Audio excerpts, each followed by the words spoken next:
Hi, Danielle. Hi, Mel. How are you doing? I'm doing really well. I've got my visitor in here with me, Mr. Kitty Cat. So, Yeah, I've noticed uh, good old Katie, who has joined us for this podcast. yes, I think like you can only see his eyes right now. He's such a dark cat. He's like a Yeah, dark gray kitty cat. He's a cool cat. He doesn't I can usually see come his, out and play. So, well, he seems quite content because I can see his little tail wagging away. oh yeah, precious. So yeah, I'm doing great. How are you?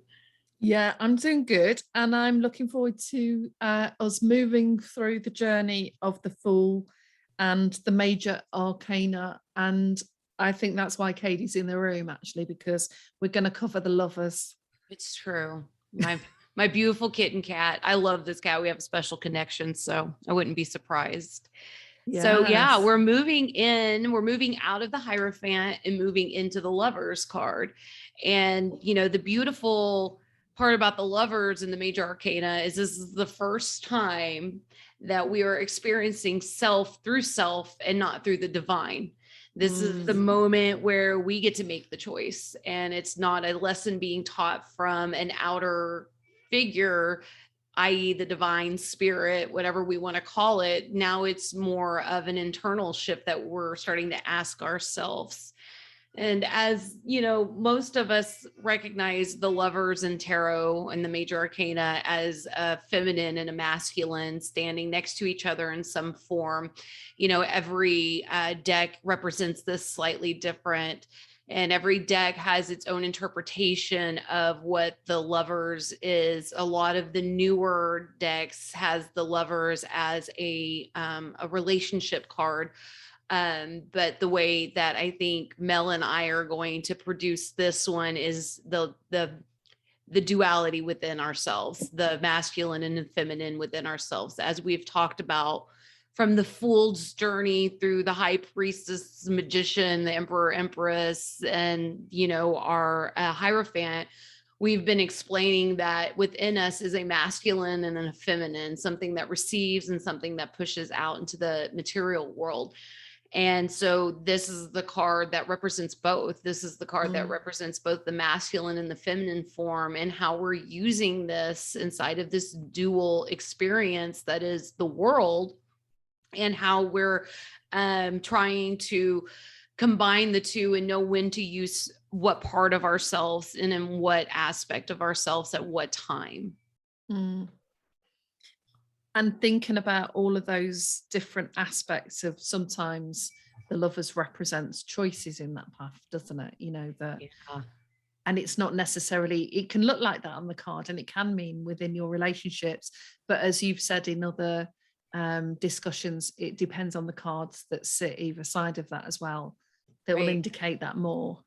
Yeah. So the levers can be used in relationship form. Of course, it can. And even at the end of this segment, I will give you a spread that can be interpreted either through self or through the relationship that you're in. So that's kind of up to you. So the lovers represents our duality inside of our feminine and masculine nature. It's the notion that the whole being greater than the sum of its parts. Mm. So that's the role that this card kind of takes on for us, the need for both our masculine and our feminine nature to play a role inside of the wholeness that is us, and why that using both is going to propel you forward in your evolution of self. It gives you this choice between two paths. So the question you can ask yourself when the lover's card appears is, do I perfect or do I evolve? Do I stand where I'm at and perfect what it is that I have within myself or inside of my relationships? Or is it time to evolve my value system in what it is that I'm creating for myself or for the relationship that I'm in? And so it's a really great question to ask yourself, because again, we ask these simple questions, but they produce this depth of understanding. Mm. Sometimes things are needed to be perfected because the relationship with yourself or with another that you're in is doing quite well. And now you're just trying to evaluate at a deeper level. And although there's no such thing as perfection, you can take on more accessibility to who you are and try to tweak the things within you that need to be tweaked, that we've learned through, let's say, we'll use the Emperor and Empress card, for example. We've learned how to be a valued leader, how to lead correctly, but at the same time is what we're leading through the source of joy and love. Are we doing this because this is how we were taught to do this, right? And then with the when you talk about the Empress, we're talking about the mothering, nurturing nature of ourself. Are what we nurturing, is it healthy for us? Is it requiring a more of a deeper insight into what love looks like inside of this mothering nature? Do I need more places to heal? Do I have more places that need to be focused on so that I can bring the best side of myself out in either one of those masculine or feminine forms?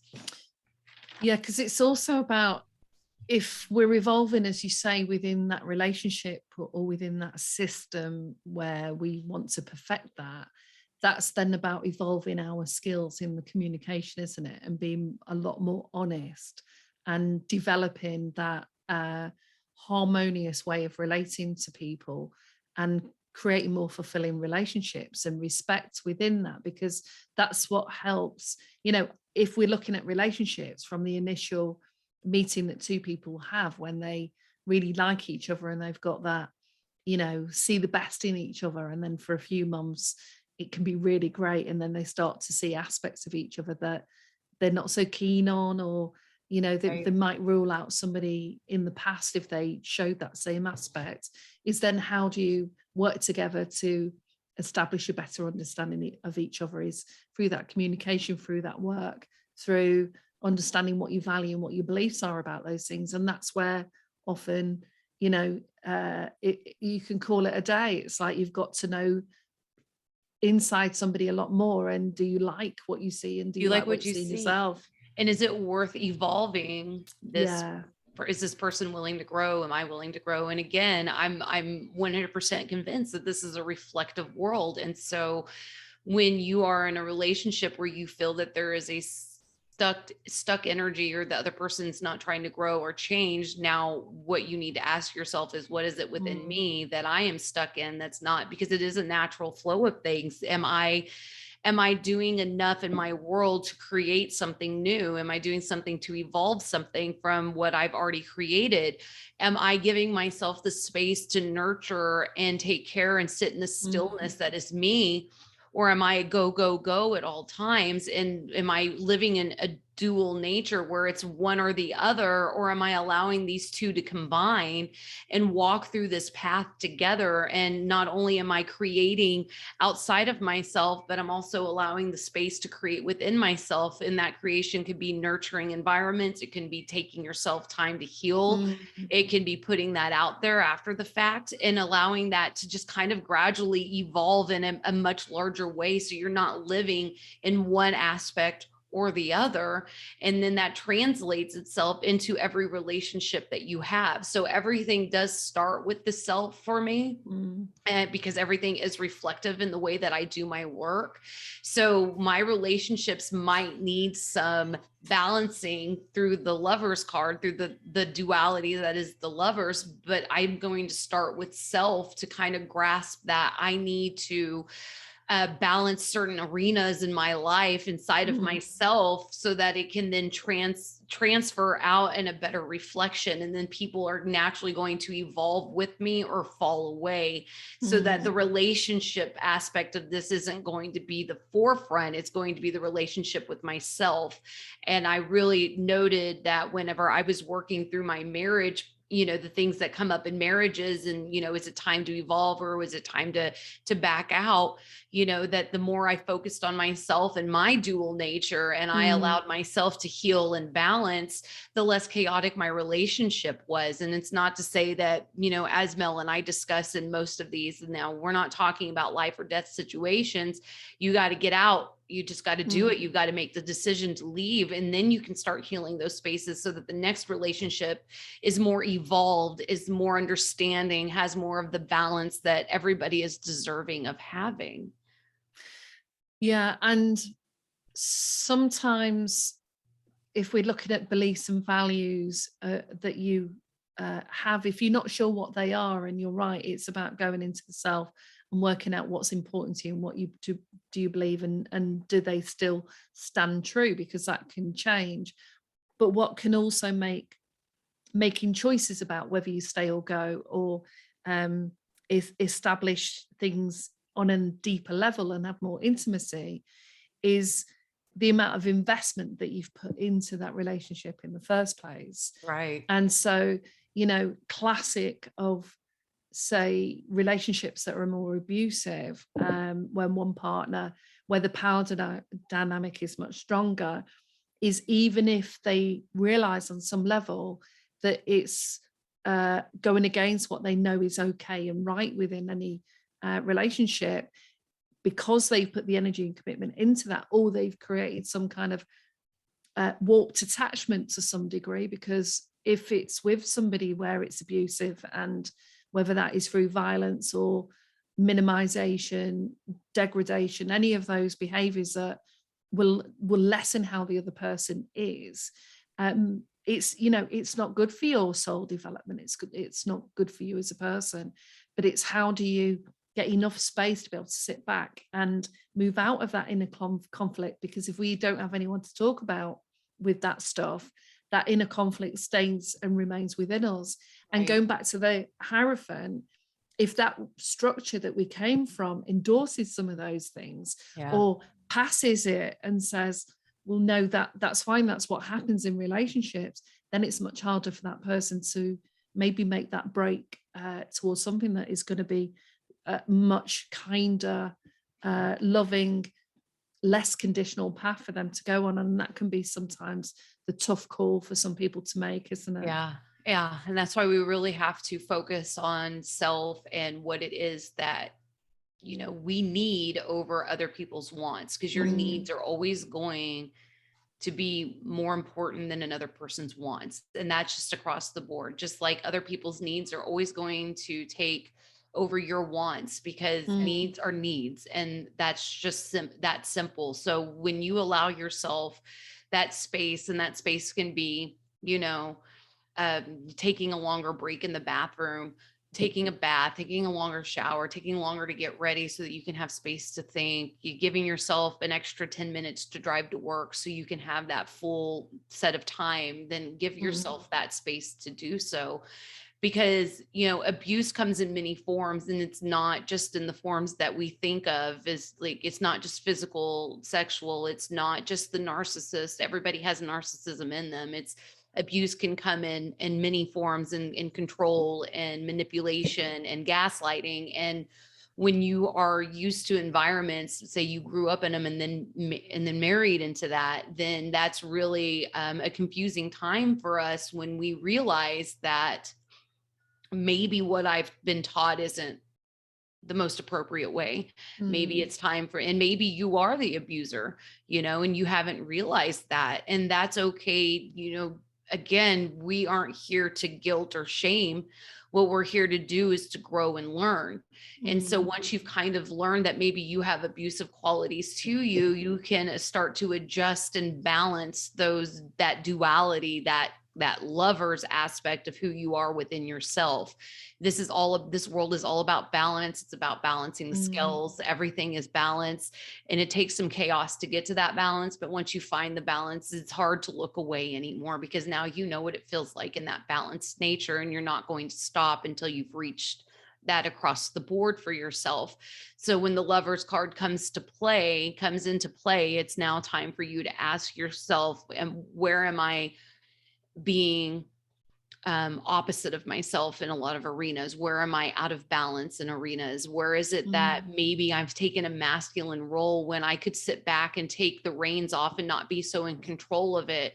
Maybe there's certain aspects that you have just sat back on, and you just expect the world to happen for you. And it's time for you to step forward and take control of those aspects.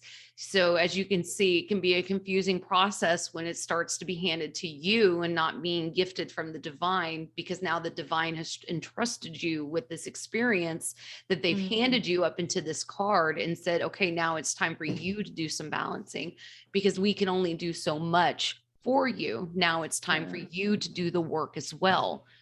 So, the It's the lovers. responsibility, isn't it? It's, you know, so in relationships where there can be conflict or disagreements, that's usually an indicator that there's the potential to grow together as a couple, Right. or in work situations. But if a person can't take responsibility for their part within that, understand, listen, show some empathy, and move out of themselves, that's usually an indicator that you're not going to go that far within No. that situation. Yeah. Because responsibility and accountability are game changers inside of any relationship, relationship with Yeah. self, relationship with others. The moment you can hold yourself accountable, or another person can hold themselves accountable, you're making some type of edgeway, some type of movement forward that breaks the pattern that wasn't working for you. And then after that, it all comes into action, and action speaks louder than any accountability words will. It's obviously steps in a progress, in a progressive way, but you have to take the steps. You have to be accountable for the actions or inaction, the feminine or the masculine side of it. And then you have to step forward and move in a new direction. And this is where action really does change the game for a lot of people within yourself and relationships that you hold. Now, this card is ruled by Gemini, which, if you've listened to other any of our series on the moon, you'll know that Gemini is dual in nature, which is why this holds the Lover's card. The dual nature means holds both the light and the dark. And how do we combine it? How do we balance it? This is just more making the more of an understanding of the masculine and the feminine side of it. So inside of this, the planet that's ruling this Lover's card is the planet of Mercury, the planet of communication. How do you communicate with yourself? Are you balanced in your communication? Are you harsh on yourself, or are you more kind and loving? Do you never hold yourself accountable, or do you hold yourself beyond accountability? There's extremes to everything. Again, this is a card of duality. This is a card of the extreme, the polarization of both sides, and how you're walking and balancing somewhere in between them. Sometimes we need to be gentle even on the harshest things, and sometimes we need to be harsh even on the gentlest things to get some forward motion. It's all about how it works for you and how you balance this out. And again, it then translates into your experience in the outer world. Everything from within, as above, so below, as without, so within. It works in a very balanced way.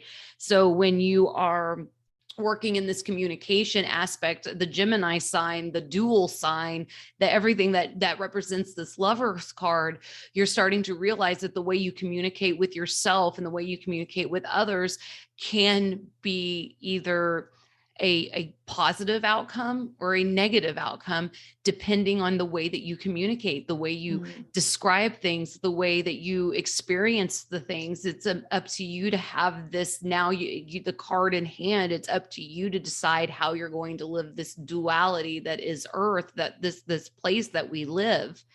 Now, the interesting thing is the Lover's card, even though it's ruled by an air sign, which is communication, it's actually an element of fire. So we're thinking passion. We're thinking, I don't want to bring in another planet, but you would think Mars. What are you passionate about, right? What is it that sparks a fire in you? What is it that makes you want to propel forward? And so when you think Lover's card and an outside experience, you're going to think of it in a way that can be very passionate, right?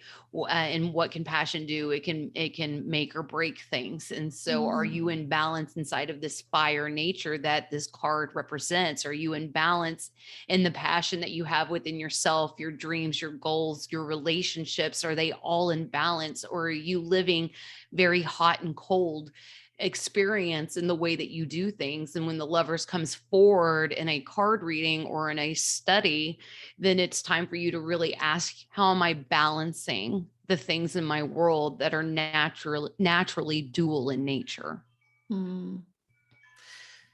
So it can be linked traditionally to relationships, and relationships that are conscious connections, whether that's friends or partners, but it can have that essence beyond a short-term relationship, something that's got a deeper energy between people, that sexual energy, beyond instant gratification, beyond the short-term level of it. But it's about understanding yourself and doing the work so that you can communicate. Because as you've said before, if we go deeper and deeper into any of the issues that we've had in the past that can hinder us, it's now the time to understand yourself and enable other people to understand you. And one of the things that we learn very early on when we're training as therapists is, if you want to establish good communication, well, one of the first things you have to do is move away from the you to the I.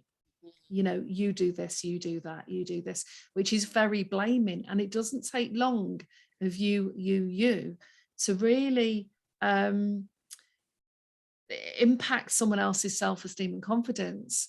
Whereas if it's I feel, and it can be quite a challenge to say, I feel, I notice when this happens. This is because the best of us, even if we've got good communication skills, when we're in the in that ripe conflict, and it's there and it's raw and it's got that passion, we can get so hooked into those old patterns of the way that we've communicated in the past, don't we? Conditioning is hard to break through from for a reason. It's conditioning. And so, again, this is why I always start with self. This is why self-talk, self-accountability, self-actualization, self-affirmation, self will literally change the game in every relationship you have outside of self. Because even when you get to the I feel words, and because anytime anybody that's been to a therapist in any relationship, you will hear the words, instead of saying you, say I, and follow it up with a feeling. I feel this way. But what happens when the I statements are then followed by actions directed at a you statement, right? Now we're getting a little deeper. Now you have to ask, really, what is this about the duality of what I'm doing here? Why am I polarizing the I versus you whenever my actions aren't representing the I statement, the I feel statements that I've been taught to have? Because you're still conditioned on a deeper level. You still have healing that needs to be done, probably from childhood, because most relationships have some seed from the experience you had as a child, right? Or maybe even your very first relationship, which is usually in your younger years. So you can still count that in your childlike years. And so here we are trying to heal these aspects of ourselves while entering in a new space with another person. So again, this Lover's card can represent any relationship in your life, but for the most part, it represents your relationship with you, which is the main relationship you're going to have your entire existence, from the time you're born to the time you carry on to the next, the next experience. You are in a relationship with you. And so if you don't know you, if you don't understand you, and you can't balance the dual nature that is you, then everything that you have in your experience is going to have some type of polarization, some type of duality that is going to be hard to understand, and then to not only grasp it, but then to enact upon the way you want to change it. And so when we go into the Lover's card, it's really time to dig deep and ask myself, and just ask, do I want to stay the same? Or am I ready to balance and evolve in a new way? And when your question is, I'd like to stay the same because you're happy with who you are, that's great. Be happy with who you are. Nobody's asking you to change if you're happy with who you are. But if you're starting to reflect relationships that are not matching you, then it's really time to go a little deeper under the surface and ask what it is inside of your nature that is creating these experiences for you to learn lessons from. Because sometimes that's what conflict's about, isn't it? It can be either that one person is challenging the other to be something they're not, and wanting them to act and be in ways that doesn't fit them. Or if it's not about relationships and being in that lover situation, then you really need to understand what your own beliefs and values are, and do those beliefs and values still fit? And if you're not sure what your values are, you need to do a values exercise. And the values can be different in different contexts. If we talked before, you can have different values in work in comparison to different values in relationships. And it's an opportunity then to really figure out, because that's what then helps us make decisions. We're discerning from the information that's coming in externally. We're working out who we are, what we think and feel about things, and having that awareness to understand how our relationship with our parents, because whether we like it or not, and whether we believe in Freud's early ideas of relationships or not, it does have an influence. The Yes. people that we've spent time with, and you only have to be in a family unit or in a group for a certain amount of time, and you can see people in that group that remind you of other people in the family. And so those things will be happening at the same time. That will be evoked. But if you can take it as a opportunity to look at, okay, what am I experiencing? What's happening now? What's this conflict about? Rather than pushing or shoving it over to someone else, onto a situation, because that rarely benefits us, then we can progress even further, can't we? Yeah, yeah. You know, and again, we are so deserving of living this joyful experience that, you know, it makes the hard work that we have to do worth it, because there is a lot of conditioning. Again, you know, like you were Mm, saying, it's one of those, we aren't innately good and we're not innately bad. We just are. And when you surround yourself with people, it's scientific. There's proof of this. There are studies mhm. that have been done that you become more alike the people you surround yourself with.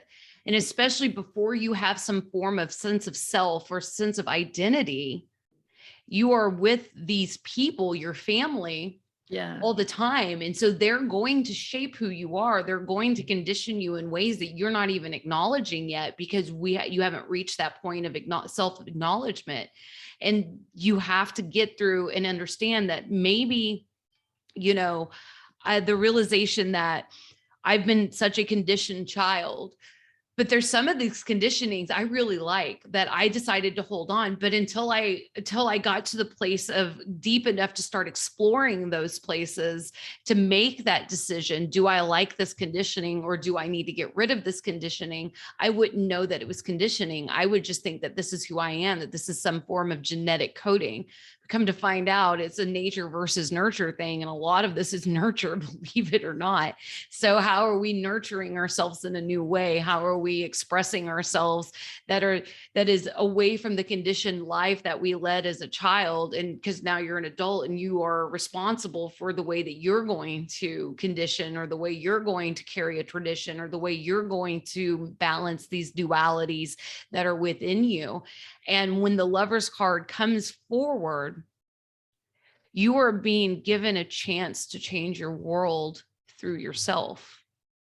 And this is the first time there's not an intervention through the divine. This is the first time that you get to have control. You take the reins. You say, I'm in charge here. How do I want to expand? And it can be scary. It really can, especially when you start to see these darker aspects of yourself. Now it's not all love and light. Now it's, oh my God, I'm responsible for some of these things. And now it's, you know, I am just as dark as I am light. And how do I balance between the two so I am not ricocheting back and forth between these polarities, and really starting to get a grasp of what I am and what I want to represent, and taking that self responsibility and accountability to move forward in your world that you are creating every day through choices. And so the Lover's card can be intense, but it also can bring a level of clarity that most of us haven't been able to reach, because we're fearful of the darkness that we might have within us. And some of us are fearful of the light that we might hold. But there's this beautiful in between world that if you reach that bottom, let's reach the top, and then let's fall somewhere in between and see what happens, right?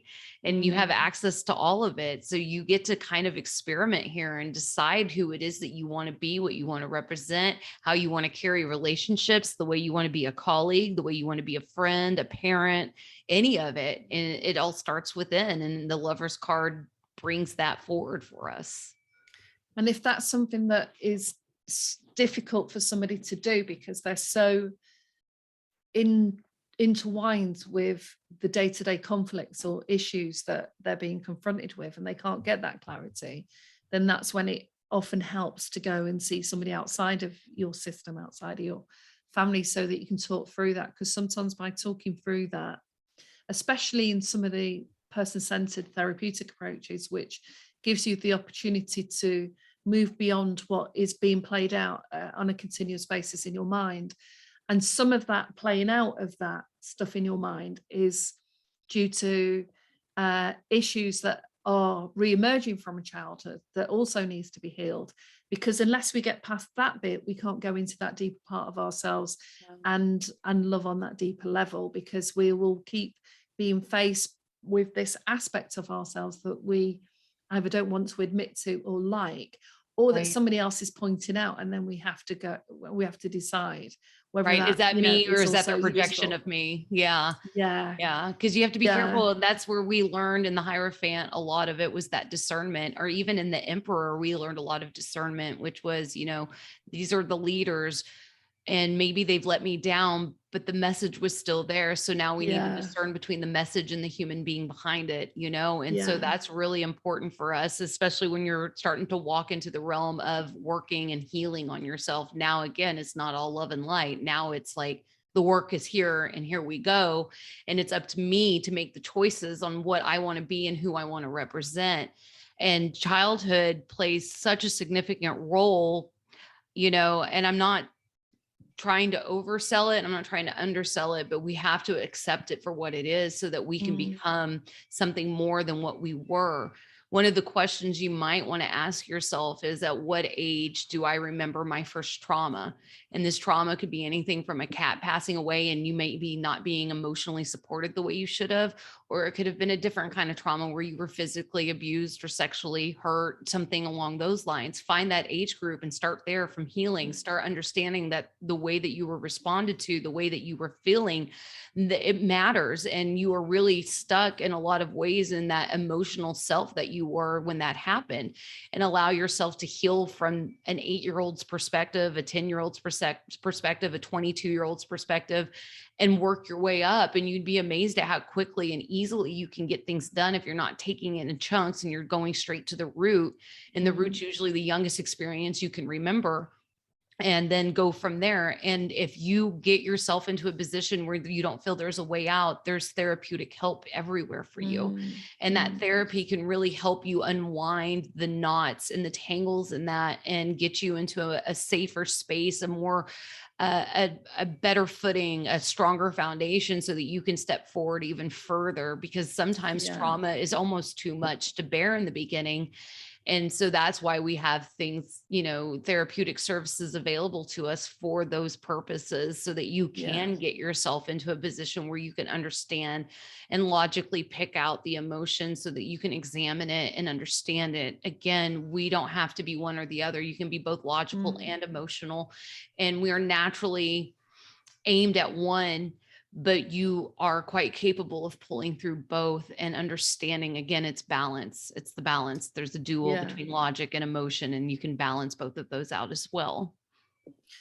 And it could be that it's temporary, whatever your current conflicts and challenges are within either the decisions that you're making, the choices that you're coming up against, or within the relationship that you're forming, because every relationship, when it moves into, I don't know, month 3, 4, 5, 6, will bring, like you say, those early experiences that will form your attitude about how you relate to people and what role you think they play, and the role that you're playing within that.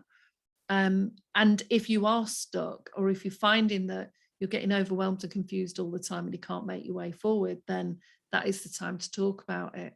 Equally, if you've had a model of the world that you kind of know deep down is a little bit distorted based on your earlier experiences, what you can do is decide what you want to reach for.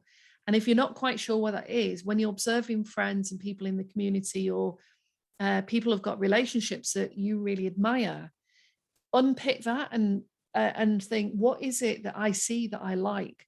How is it they're interacting that I would like to have in mine? How are they talking with each other? What is it that's happening there that I would like more of? And it's a practice within NLP when you move into mastership, that if there's elements or ways of being that somebody has that you would like, you start to really unpick that and go into that in a deep level, and Right. start to try and emulate that, or even spend more time around those people. As you say, who we hang around with will have an influence and shape how we view the world. And if we've only got friends around us that equally have only ever experienced trauma and they haven't had successful relationships, then the chances are we're not getting any wisdom from that source. We Right. need to find another source and a font that has much more brightness and qualities to it. Yeah, because you are what you're trying to emulate or what you're trying to Mm, run away from, right? You are capable of all of it. Again, this is all about duality. You are mm, capable of the highest high and the lowest low, the greatest great and the worst of the worst. You are capable of all of these things. That's why I say you are both an empath and a narcissist. You have both available to you. It's your choices that lead you into the direction that you're in. And so when we emulate or want to be more like somebody, or we see somebody in this world that we would like to be more like, that's because it's something within you. yeah, And if you hate something in somebody, that is because you're yeah. capable of that too. And so now we're learning what this duality looks like and how we polarize things and how we need to bring this polarity into a balance of sorts. And so that we can understand who we are, what we want to be, and Mm, allow others to be a part of that learning process and not the detriment to us, but more of a lesson for us. Um, yeah. you know, there's a couple of questions that I would ask myself when the Lover's card comes into play. And that's, where in my life do I find harmony? Mm, Where in my life could I use more harmony? What relationships in my life are in balance? What relationships in my life are out of balance? What within me needs balancing? And that can mm. be, you can ask that as in masculine, feminine, or a generalized question. And all of these questions will help lead you to the understanding of what the Lover's card is trying to represent for you. It's all about balance and harmony, baby. It really is.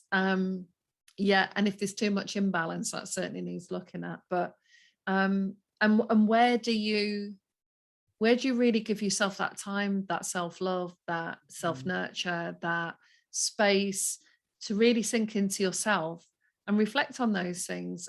Because there's so many people that will just come up with something at some point, and it's usually, our relationships are our biggest teachers. So, it's usually what's going on within them. Yeah. However, just as a small point, if we've got someone that really does have typical narcissistic on that higher end of the spectrum, Yeah. psychopathological behavior, where they are closed door, no maneuvering, and will only be that type of person, no matter if you find yourself trying and trying and trying to do things differently to make it work, then that can be an indicator that that's not a healthy relationship. Absolutely. And this goes back to the value system. Once your value system, you've healed, your value system changes, and then you recognize that a person's not willing to grow with you, then it's time Yes. to really reevaluate if that relationship is worth your time, effort, and Yeah. energy. Yes. Absolutely. And that's really all I have on this, except for the tarot reading. Did you have anything else? No, I'd love to hear the tarot reading. Perfect. All right. So what we're going to do is find the Lover's card in the deck. We're going to lay it right in the center, right? And then we're just going to do a 4-card spread all around it. The first question is the feminine. Where is my feminine at? Right. Mm, Again, we can change the perspective on this. And if you want this to be in a relationship, you can, right? The female and the masculine, the feminine, the masculine, the feminine. If you are a feminine, this represents you. Obviously, if it doesn't matter the sex of the other person, it just allows this to happen. You can put feminine, masculine on it. So the feminine's the first card, whereas my masculine at is the second card. What is the temptation? What is keeping me out of balance is the third card. And then the fourth card is, what is the higher force between the two? What is the thing that creates the balance, if you will? So you have the temptation that leans you into one side or the other out of balance. And then you have the higher force that comes in and says, here is where you find the balance. Allow the cards to soak in, read their information, allow the intuition that you've learned through the high priestess to come in, and it will guide you into where you're out of balance, what needs balancing, where you're in balance, and how you can move forward with everything that is available to you. So when you hit the Lover's card, allow that Lover's card to kind of direct how you're seeing, using, Mel's really great at using images, and a lot of people use the images on the cards to kind of tap you into your more intuitive side. Allow the reading itself to be the gateway into asking yourself deeper questions. These are Mm. here as a preface to what can lead you into a deeper understanding of your psyche, of yourself, and others around you. And that's it.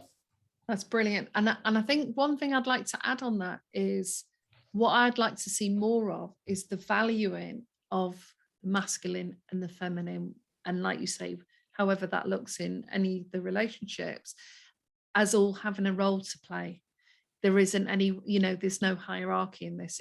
No. It's how do we work? Because harmony is about working in tandem, isn't it? So how do we Yeah. bring the best out of each other, out of each group, out of each relationship, and then work through whatever those differences are, what you can negotiate on and what you can't, and Right. what works well that you can move into the future with. And if it's a decision around work, or anything else that's going on in your life, you need to really go back to what are my beliefs, what are my values, what works for me, what will light me up in these situations. Because when we're lit up and we bring that joy, then that emanates, doesn't it, into Yeah. anything that we do.